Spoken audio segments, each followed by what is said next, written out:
Most Christians of all denominations are very familiar with Jesus' instructions in Matthew 28 in what is called the Great Commission, in which Jesus instructs his disciples to go and make disciples of all nations, going there and baptizing them and teaching them.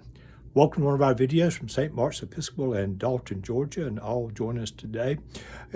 Strangely, the listening and the word listen is very seldom mentioned as a Christian virtue in the instructions of the Bible.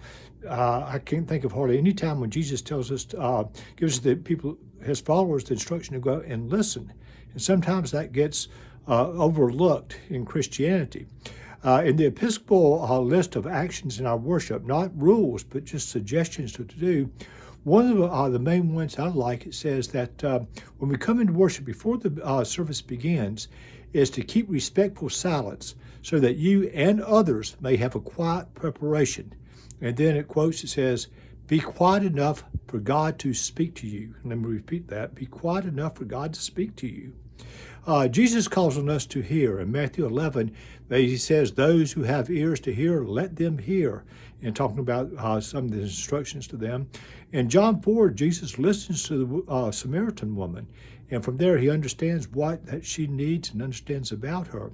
In the Transfiguration, God speaks after Moses and Elijah and Jesus calls down and says, this is my son, listen to him. In Catholic seminaries, what used to be the case, I'm not sure if it still is, they have a discipline called Lectio Divina, which basically means in Latin, praying from the scriptures. And what it means is hearing God speak through the proclaimed word.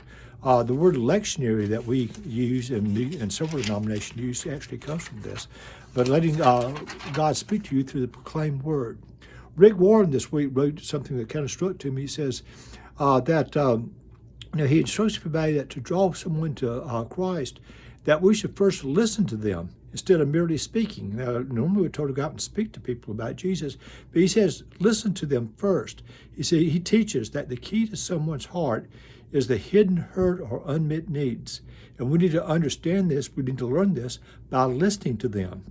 So yes, God calls us to speak to others about Christ, to make disciples of others, but not only by speaking, but also by listening.